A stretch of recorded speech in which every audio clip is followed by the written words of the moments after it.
새로운 날을 주셨습니다. 하나님의 새로운 역사들을 오늘도 그리스도와 함께 이루어갈 줄로 믿습니다.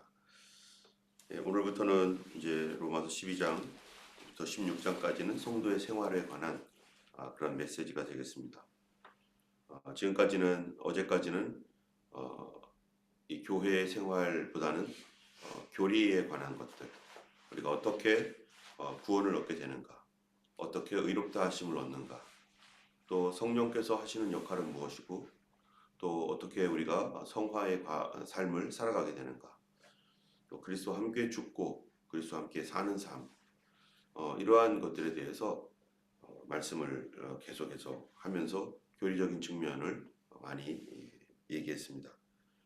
특별히 이스라엘의 문제에 대해서는 3장이나 이 분량을 할애해서 9, 10, 11장 이스라엘의 과거, 현재, 미래 이렇게 그 종말에 관한 그런 것까지 그 메시지를 줬는데요. 이제 이러한 은혜로 구원을 받고 하나님 앞에서 자랑할 것 없는 우리는 어떻게 교회 생활을 해야 될 것인가, 이것이 12장부터 16장까지입니다. 이 부분은 실천 부분이기 때문에 매우 중요합니다. 우리가 이론을 아는 것도 중요한 일이지만 그 이론을 어떻게 실천할 것인가 라고 하는 것, 이 실천 부분을 잘못할 때는 우리가 신앙생활 하는 데 있어서 굉장히 큰 어려움을 겪습니다. 특별히 시드니에, 호주에 이민 온 우리들에게 있어서는 교회 생활을 제대로 배우지를 못하고 있습니다. 한국에서는 우리가 1800년대 후반부터 이 미국으로부터 온 선교사로부터 부흥운동을 겪고 또 그들 선교사로부터 예수 믿는 법을 배우고, 그리고 1910년부터 1945년까지 일제시대를 겪어가면서 거기서 어떻게 예수를 믿는지 또 어떻게 실패했는지라고 하는 역사적인 어떤 그러한 그 히스토리를 우리가 가지고 있죠. 그리고 1950년대 6.25 전쟁이 일어나고 정말 지긋지긋하게 가난했던 시절을 지나서 이렇게 가면서 한국 교회가 1950년대 이후에 부르짖고 또 부르짖으며 살려달라고, 우리도 좀 잘 살게 해달라고, 많은 사람들이 가난에 찌들어가지고 병에 걸려서 또 교육을 받지 못하여서 그렇게 정말 망할 수밖에 없는 그런 나라였는데, 교회를 통해서 이 나라가 변화가 되어지고 또 교회 와서 그냥 하나님 앞에 엎드려 울면서 기도하고 하나님을 섬기고 교회를 세워나가는 그런 과정을 통해서 우리에게, 한국에 있는 성도들에게는 축적된 믿음의 삶이 있습니다. 이렇게 살아야 되는 거구나, 이렇게 사는 것이 올바른 삶이고 성경적인 삶이고 우리 이렇게 믿음 생활해야 돼 라고 하는, 그 누가 가르쳐 주지 않아도 흘러내려온, 그 역사를 통해서 흘러내려온 그러한 스피릿이 있었습니다. 그렇기 때문에 한국에서 80년대까지, 적어도 80년대 그 이전에 신앙생활했던 그런 분들, 90년대까지도 마찬가지죠. 그러한 그 이전까지 신앙생활했던 분들은 다 한국교회 전체가 얼마나 울면서 기도했고 철야기도 하고 새벽기도 하고 어려울 때마다 하나님께 부르짖고 또 무슨 일이 생기면 먼저 교회 가고 목회자와 상담하면서 함께 목사님과 함께 그 문제를 위해서 기도해가면서 풀어나가고, 이러한 교회, 성도, 목회자, 가정, 사회, 이러한 것들이 어떻게 연계해서 돌아가는지 다 그러한 그런 것들을 이제 눈으로 보면서 다 체득한 그런 바가 있습니다. 그래서 어떻게 할 때 하나님께서 축복하셨고 어떻게 했을 때 하나님께서 축복하지 않으시는가, 또 교회 생활을 어떻게 하고 목회자와의 관계를 어떻게 할 때 하나님께서 복을 주시고 또 어떻게 하면은 또 교회가 깨지고 무너지고 개인적인 삶도, 신앙이 어떻게 그렇게 무너지는지, 이런 것들을 굳이 성경 공부 시간이나 굳이 어떤 시간에 얘기해 주지 않아도 성도들 사이에 권사님들이나 연세 드신 분들이 교회 생활 이렇게 해야 돼, 그리고 구역이나 이런 데서 어려운 성도들이 있으면 찾아가 가지고 이건 이렇게 해야 돼 하면서 그들에게 권면하고 기도해야 하고 그랬던 어떠한 그 흐름들이 있었습니다. 그렇기 때문에 한국에서는 그런 교회 생활에 관하여서 굳이 이렇게 막 시간을 내어서 가르쳐 주지 않아도 이미 보고 있는 게 있었기 때문에 저도 교회 생활 가르쳐 목사님이 가르쳐 준 것이 그렇게 이론 이렇게 이런 식으로 가르쳐 준 것이 많지 않아요. 그러나 교회 성도님들, 장로님, 집사님, 권사님 믿음 생활하는 거 봤거든요. 제가 제일 기억나는 분은 우리 모교회에서 그분은 교수님이셨어요. 어린 선교신학교 교수님이었는데 교회에서 아주 철야하기를 그냥 매일매일 철야하고 자기 딸이 둘이 있었는데 이 두 딸 걔들 데리고 와가지고 또 그냥 언제나 제가 볼 때는 야 참 권사님은 저런 거구나 할 정도로 얼마나 박수 칠 때도요 그분은 어떻게 치느냐면 그냥 이렇게 치는 게 아니에요. 이게 어린이 선교신학교 교수님이니까 이 치는 법이 달라. 예술적으로 치시고 항상 교회 와서 늘 앞자리에 앉아서 그리고 성도들을 이렇게 케어해 주시고 저희 부모님이 아직 예수님을 믿지 않고 있었을 때 저를 이렇게 많이 이렇게 케어도 해주시고 아 예수를 믿으려면은 저렇게 믿는 거구나 하면서 그런 것들을 이렇게 배워오는 거죠. 또 어떠한 그 집사님들, 뭐 성도님들, 또 목사님 어떻게 생활하는지 저희 집이 바로 교회 옆이었거든요. 우리 교회 목사님이 어떤 식으로 생활하는지 이 제가 옆에서 보는 거죠. 바로 옆집이니까. 그리고 성도님들이 언제 교회에 오는지 아주 수시로 와가지고 그때 담이 어떻게 돼가지고 담 공사할 때 학생들까지 동원돼가지고 담 쌓고 또 일하고 예전에 교회를 질 때 성도들이 막 다 이렇게 짓잖아요. 그런 것처럼 그 중고등부 아이들 와가지고 또 교회 와서 이렇게 다 하고 그러면서 교회를 내 몸처럼 내 집처럼 하나님의 그 집을 더 사랑해서 막 이렇게 했던 그리고 어떻게 성도들 사이에 이렇게 사는지 또 성가대도 하면서 성가대는 이렇게 하는 거고 이런 자세로 하는 거고 또 성가대 끝난 다음에 예배 마치고 주일 예배 마치고 또 성가 연습하기 위해서 이게 준비하고 있으면은 또 저쪽에서는 막 김치국수 끓는 냄새가 막 나서 그 성가 끝나고 내려가 연습 끝나고 내려가면 김치국수를 성도님들 집사님들이 막 잔뜩 해와가지고 상에다 펴놓고 막 우리는 열심히 먹고 그리고 오후에는 이제 그 뭐죠 교사들이 남아 있어야 되니까 어린이 예배를 위해서 오후 예배를 위해서 교사들이 남아서 같이 라면 그 국수 먹으면서 또 오후 2시에는 이제 어린이 오후 예배가 시작되죠. 어린이 오전 예배 9시 반 어린이 오후 예배 2시.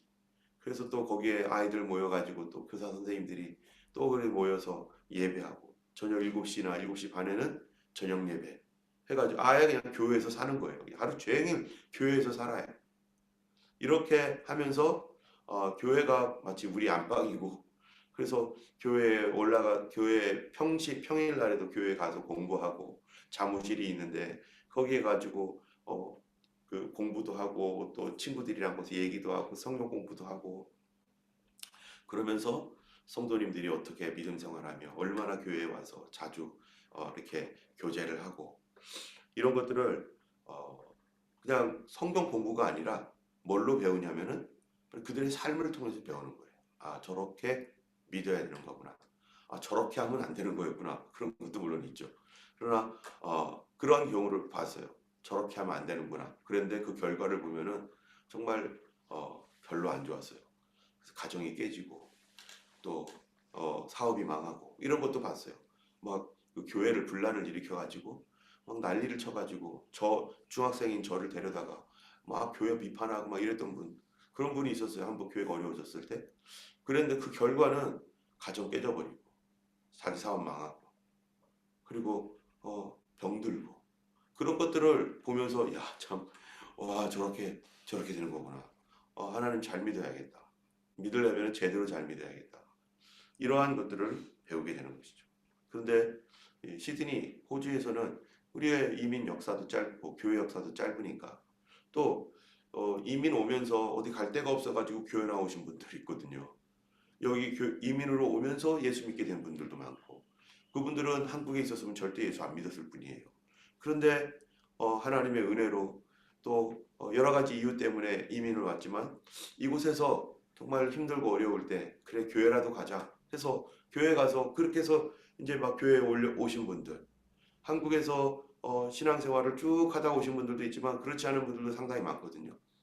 그러다 보니까 뭐를 모르냐면은 교회 생활을 몰라요. 어떻게 교회 생활했는지. 한국에서는 그 역사가 있잖아요. 예.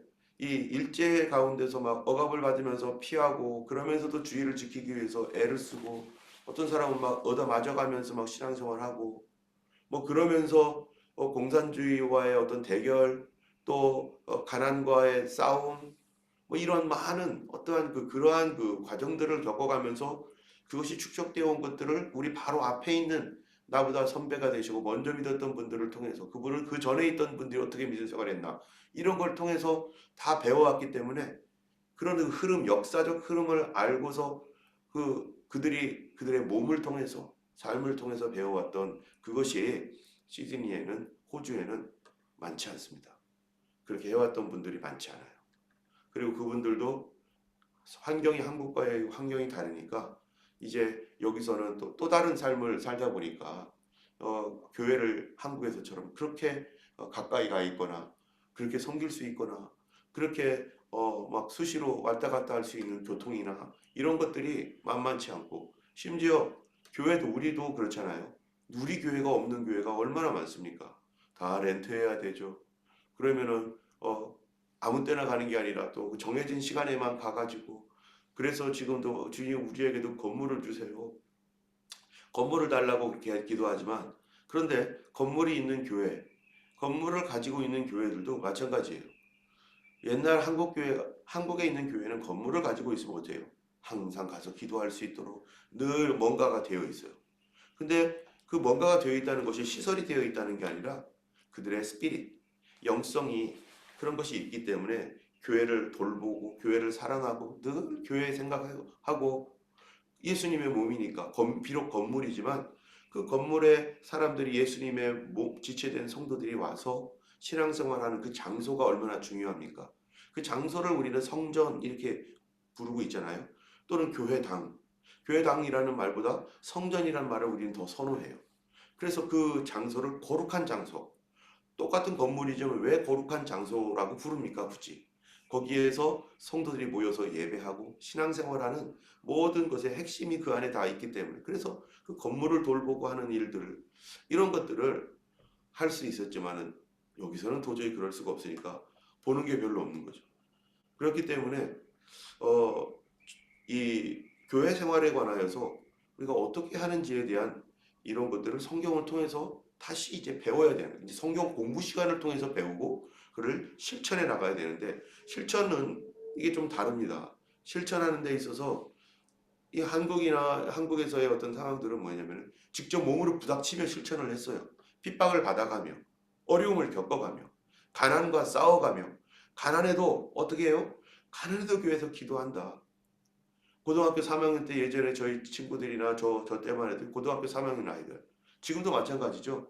학교 아침에 일찍 학교를 가기 전에 교회 먼저 들려서 기도하고 고3인데도 그리고 아이들이 10시 11시에 끝나고 오면은 집으로 먼저 안 가고 교회로 먼저 와가지고 왜 여기는 호주는 다르지만 거기는 자기 동네에 교회가 있잖아요 대부분.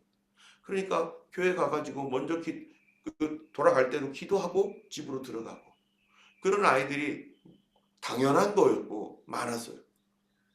주일날은 고등학교 3학년이었을 때 저는 아예 공부를 아예 안 했어요. 그냥 교회에서 그냥 쭉 있었어요. 원래 했던 거 그대로. 사람들은 원래 공부도 못했지만 예. 그러나 사람들은 이렇게 그런 거를 배우는 거예요. 우리 후배들이나 우리 선배들 어떻게 공부를 했는지 이러한 그런 상황들이 여기는 그렇지 않습니다. 그러다 보니까 우리가 이제 몸으로 부닥치며 배운 성경 공부와 그냥 자리에 앉아서 배운 성경 공부가 다른 거죠. 북한에서 지금 그들이 모여서 예배드리는 그 하나하나 우리와 같겠습니까? 예배드리는 자세가 완전히 다르죠. 참된 예배가 이 12장 1절에 제일 중요한 부분입니다. 12장 1, 2절이. 참된 예배가 뭔가? 라고 하는 거에 대해서 오늘 12장 1, 2절이 먼저 얘기하고 있죠. 우리의 삶은 다 예배가 되는데 그러면 어떻게 예배를 해야 되는가? 결국 교회 생활의 핵심적인 것과 예배인데 그 모든 예배 시간만 예배가 아니라 성도들의 모든 교회의 삶은 다 하나님을 예배하는 삶이 되어야 된다. 그것이 교회에서 봉사를 하는 삶이건 아니면 교육 가르치는 삶이건 아니면은 그 교회가 연장이 되어서 가정 구역 예배 뭐 그런 거 있었잖아요. 구역 예배를 하는 삶이건 모든 것들이 결국 하나님께서 우리를 예배하는 자로 부르셨다는 거 아닙니까?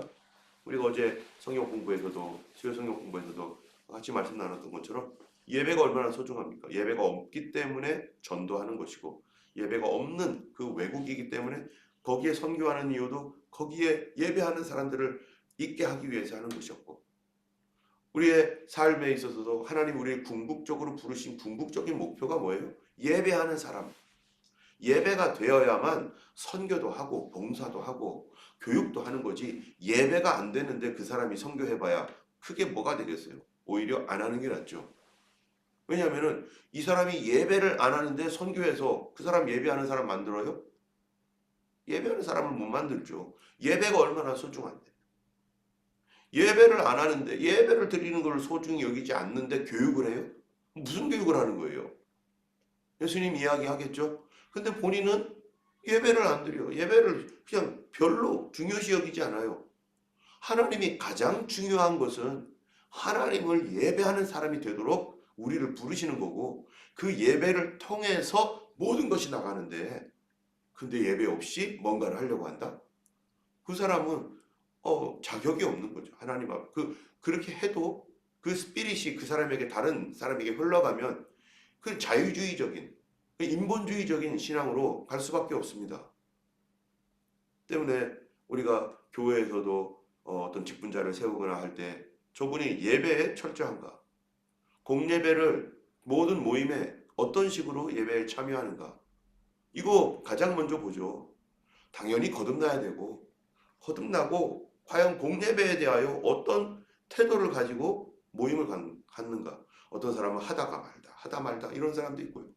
어떤 사람은 맨 처음에는 어려워했는데 조금씩 잘하면서 점점 그 예배를 지키고 최선을 다하려고 하는 사람도 있고 어떤 사람은 하다가 좀 어려워져서 좀 그 어려운 힘든 문제들을 극복해 나가면서 거기에다가 막 그것과 싸워가면서 예배하는 사람도 있고 자 오늘 12장 1절에서 예배란 무엇인가에 대해서 이제 생활의 예배에 관한 내용이죠.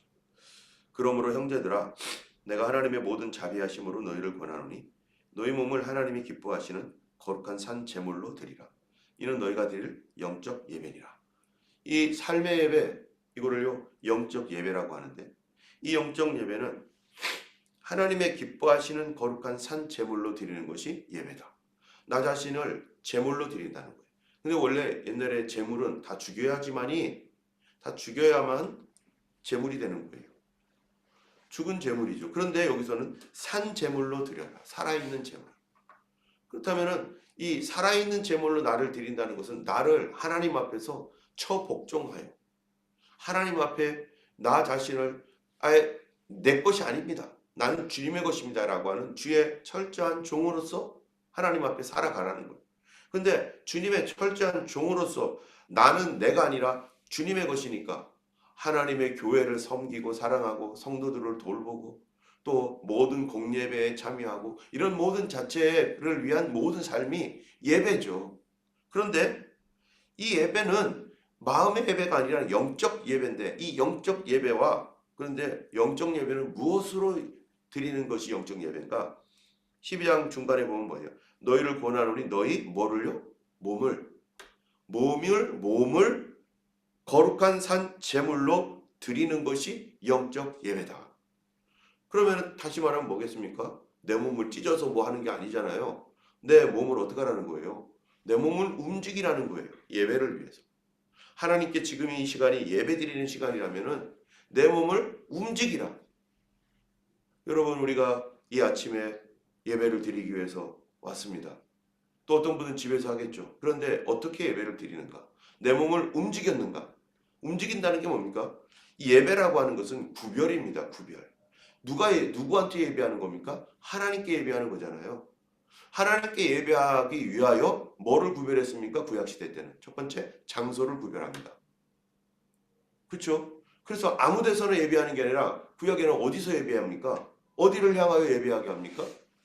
성전을 향하여 예배하게 하고 성전으로 오라는 거예요. 굳이. 1년에 3번은 꼭 이 모든 곳에 성전이 없으니까 모든 백성들이 1년에 3번은 반드시 성전으로 가라. 그래가지고 10km, 20km, 50km를 걸어서라도 오는 거예요. 전 국민이. 국방을 지켜야 되는 사람들도 오라는 거예요. 성전으로. 그게 뭐 장소 구별입니다. 여러분 우리가 지금 여기서 예배를 드리고 또는 집에서 예배를 드려도 여러분 장소 구별하시기 바랍니다.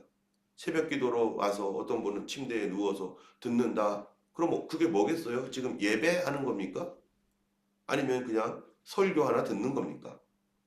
우리가 예배 자리에 있다라면은 장소 구별을 해서 정 없으면은 화장실에 우리 거기 앉아가지고 거기 앉아서 조용하잖아요. 누구도 얘기도 안 할 거고 불 켜고서 거기서 앞에 화면을 갖다 놓든지 옷도 뭐 여기 오는 것처럼 그렇게 뭐 입기는 좀 뭐 어렵겠지만 그래도 우리가 하나님께 이 시간 나 예배 드리는 시간이다 라고 한다면은 우리 마음이 움직여진다면은 마음만이 아니라 뭐예요? 우리의 몸이 움직여서 이 시간은 구별된 시간이야. 내가 하나님 앞에 이 새벽에 하나님께 구별하여 떼어놓은 시간이야. 그냥 라디오 듣듯 설교 듣는 시간이 아니라 나 이거 떼어놓는 시간이야. 귀찮죠? 그런데 하나님은 우리 너희 몸을 하나님이 기뻐하시는 거룩한 산 제물로 드려라. 이것이 너희가 드릴 영적 예배니라. 때문에 몸이 움직이지 않는 예배는 예배가 아닌 거죠. 마음은 믿어. 누구는 뭐 안 믿는다고 하겠어요. 교회 다니는 사람 중에 어떻게 하다가 교회를 안 나오는 사람이 있어요. 교회 다니세요. 오셔야죠. 마음으로 믿으면 되죠. 말도 안 되는 소리입니다.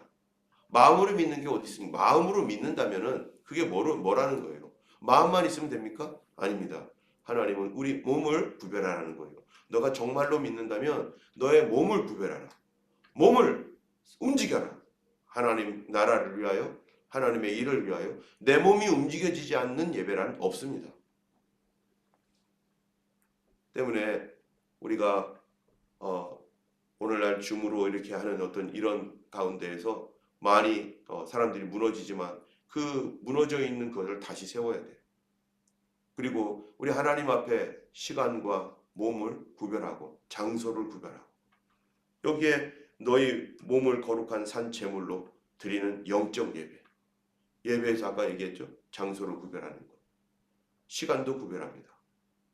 주일은 하나님 앞에 드리는 예수 그리스도의 부활을 고백하는 날이고 그 신앙을 고백하는 날로서 그 날의 시간을 구별해서 하나님 앞에 예배하는 거죠. 우리 하나님은 예배 받으시기에 합당하신 하나님입니다. 뿐만 아니라 이러한 것들은요. 이제 누가 배우느냐? 우리 자녀들이 배웁니다. 우리 아이들이 다 보고 있죠.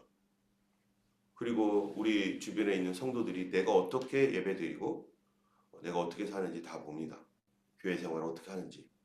여러분 내가 어떻게 하는지를 보는 것은 그들에게 좋은 가르침이 될 수도 있어요. 와 저렇게 예수님 믿어야지. 우리 권사님처럼 믿어야 되는구나. 우리 집사님처럼 믿는 거구나. 또 저를 보고 믿는 방법을 보겠죠. 우리 목사님처럼 믿어야 되는 거구나. 근데 내가 허질부레해요. 그럼 어떻게 되겠어요? 그분이 나를 보고 우리 목사님도 저러는데 뭐 나도 그러면 되지. 집사님이 저러는데 우리도 괜찮지. 권사님이 저렇게 하시는데 뭐 우리도 괜찮겠지. 그런 것들을 배우는데 나중에 성경을 보면서 나중에 판단하게 되죠. 정말 그분 진짜 아니었던 거네 이렇게. 그러나 어쨌든 우리 몸은 새로운 복음서나 마찬가지입니다. 2절에 보면요. 너 이 세대를 본받지 말라. 오직 마음을 새롭게 함으로 변화를 받아 하나님의 선하고 기뻐하고 온전한 뜻이 무엇인지 분별하도록 하라. 여러분, 이 말씀이 이 세대를 본받지 말라라고 하는 이 말씀. 이 오늘날 이 시대에 지금 교회만 보더라도 이 시대가 어떤 시대인가? 이 코로나 이후에 교회 생활이라는 것이 많이 달라졌습니다. 저희 교회도 마찬가지죠. 그래서 옛날에는 다 모였던 것들이 이제는 줌으로 대체하는 경우도 있어요. 그래서 오히려 그것이 더 유용하고 좋은 면도 있고 오히려 이것이 더 나태하고 부족한 면도 장단점이 다 있습니다. 그러나 중요한 것은 이 세대의 트렌드를 교회가 따라가야 되는가? 여기서 말하는 어떠한 트렌드라고 하는 것은 이 스피릿을 말하는 거죠. 이 세상의 스피릿. 이 시대의 스피릿을 본받지 말아라. 오직 마음을 새롭게 해서 뭐 하라고요? 분별하라.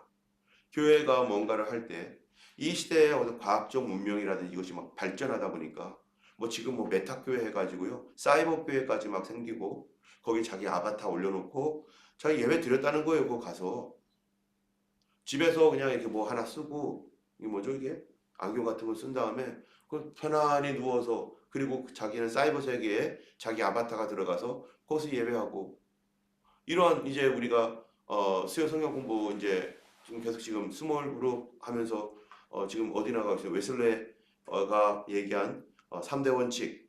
예. 이 어떻게 신앙생활하는지에 대해서 자세하게 하나씩 다 지적하잖아요. 되게 꼼꼼하게. 예. 그리고 이거 지나고 나면은 이제 이 부흥이 미국으로 가서 뭐로 갑니까? 오순절 대부흥으로 갑니다. 이 성령의 부흥으로 가는데 성령의 부흥이 둘로 갈라져요. 하나는 우리가 소위 말하는 오순절 교회, 펜타코스트. 또 하나는 이게 하나님의 성회. 이 둘로 갈라지죠. 같은 거긴 하지만은 그런 어쨌든 두 개가 구분이 돼요.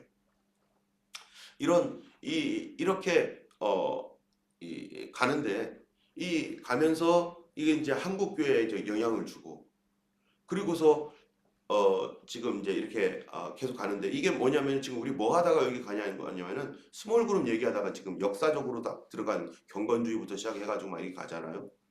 그런데 이 스몰 그룹을 통해서 이 오순절이 얼마나 파워풀한 역사가 우리 이 여의도 순복음교회를 통해서 나타났습니까? 구역이라고 하는 거. 그래서 이 오순절의 역사가 한국 땅에도 불면서 온 곳에 다 구역 예배 다 드리고 이것이 조영기 목사님이 한 게 아니라 이미 웨슬레부터 시작된 거잖아요. 그런데 이 스몰 그룹이 지금 점점 시대가 발전하면서 줌도 스몰로 이게 줌으로 하죠. 줌으로 가고 교회 형태도 지금 이 오프라인보다도 온라인으로 가는 경우가 많은 거예요. 그래서 결국 메타 교회까지 왔어요. 메타 교회. 사이버성에서 내 아바타가 들어가서 자기는 편안하게 누워가지고 이렇게 하고.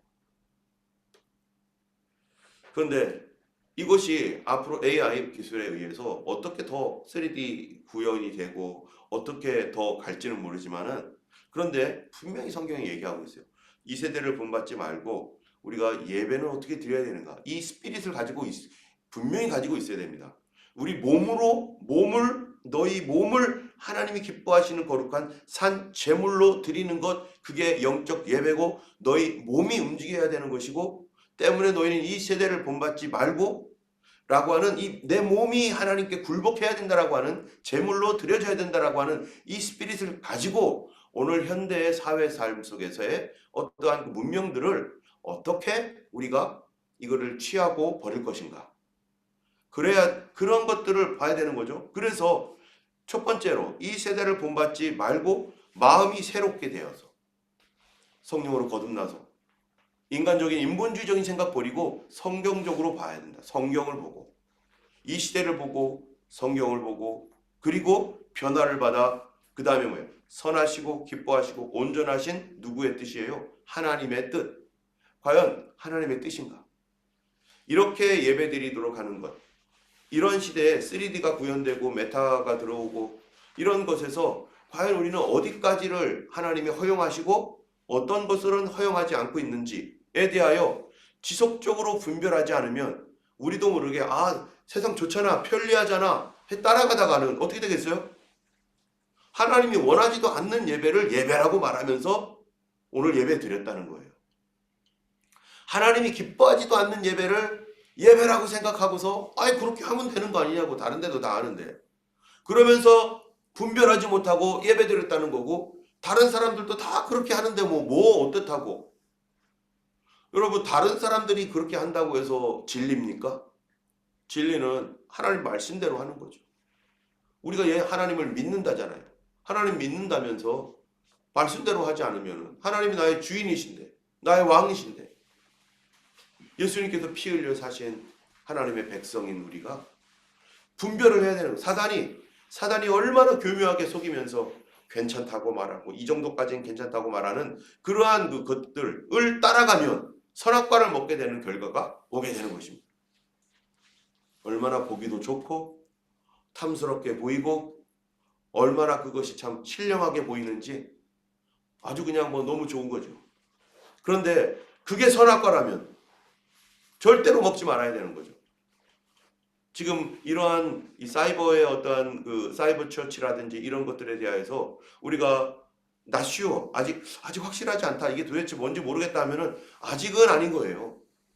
그리고 이런 것들을 어떻게 하기를 원하시는지에 대한 영적인 분별력, 그런 것들이 올 때까지 우리가 준비하고 기도하고 기다리고, 그러면서 이 한 걸음 한 걸음 진보해 나가는 것이지, 그거 이거 좋다고 좋대 다 좋대대 하고서 따라갔다가는 다 멸망할 수 있는 길로 갈 수도 있는 것입니다. 우리가 오늘 1절 2절을 메인으로 했지만 왜 이게 메인입니까? 이게 예배에 관한 거기 때문입니다. 우리는 무엇 때문에 구원받았습니까? 하나님 입장에서 볼 때는요, 예배하는 사람이 되라고 구원하신 거예요. 고마워할 줄도 몰랐죠. 하나님에 대하여 고마워할 줄도 몰랐죠. 하나님께 우선순위를 둘 줄도 몰랐죠. 하나님이 아버지인지도 몰랐죠. 예수님이 날 위해 피 흘려 나 같은 죄인을 위하여 사신 줄도 몰랐죠.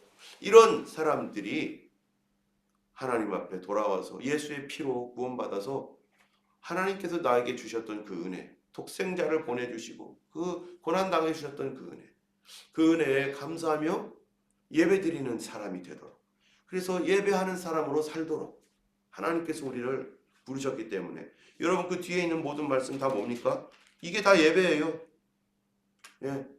우리 몸에 많은 지체를 가졌지만 같은 기능을 가진 것이 아니니까 자기의 부르심에 충성하는 거, 부지런하여 게으르지 말고 열심을 품고 주를 섬기는 거, 이게 뭡니까? 몸으로 하는 거 아니겠어요? 형제를 사랑하고 우애하고 존경하기를 서로 먼저 하는 거, 소망 중에 즐거워하며 환난 중에 참고 기도에 항상 힘쓰는 거, 다 뭐예요? 이게 다 몸으로 하는 겁니다.